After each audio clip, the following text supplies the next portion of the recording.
Alright guys, today we've got the Jerky Gun Junior by Mossy Oak Gamekeeper here today. This is the cheapest jerky gun on the market, so we're going to rip it open and see how it goes.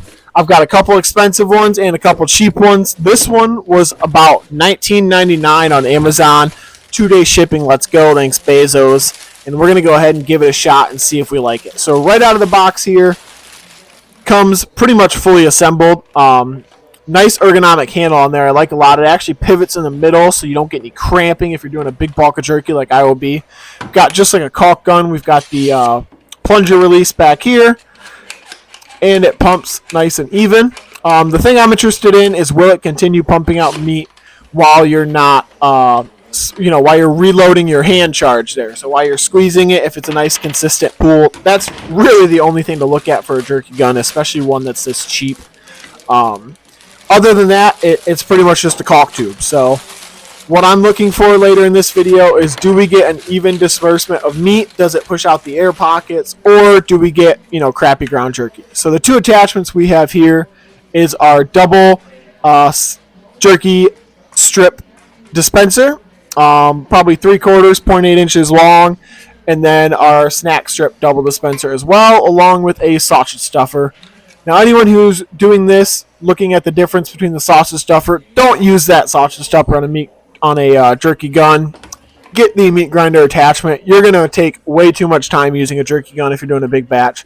Make sure we got that nice seal there. It goes in, and that way we don't have any leaking coming out while you're trying to do your jerky. That's one thing you don't want, is moisture everywhere, so that's another good sign to see.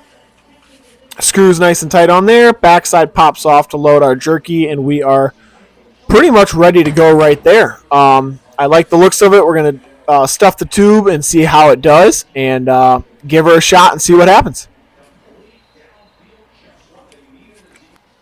Alright, so we've got our Locked On Sound mixture here available on our website. We're going to go ahead and stuff the tube. Not much to show here. Every jerky gun's pretty much the same with this. You stuff some meat in the tube, and then you use your plunger dispenser here to push it down and then load as much as you can. You want to get out as much of the air pockets as possible. And yeah, that's pretty much it to loading the jerky gun. They're all pretty much universal in that sense. There's no much to it. So what we're looking for here, like I said, is a nice even dispenser. So anyone who's used a caulk gun before knows that when you're done dispensing caulk, you got to release the pressure or else it keeps coming out.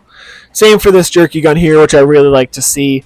It's a nice even stick. You don't have a bunch of air pockets in there, and I can pretty much move the jerky gun the entire time while I'm pumping, and there's not gaps in the meat or anything like that. So this gun does a really nice job. It's spring-loaded, actually, so it doesn't totally cramp your hand if you're doing big batches like I am here. I'm loading up the racks for the smoker, and the snack strips were the exact same way. So I actually really like the ergonomics of this jerky gun here. For $19.99 on Amazon or wherever your local store is, excellent choice. The jerky strips are perfect tenderness, thickness, not too thick, not too thin, and they've got the old lady's approval.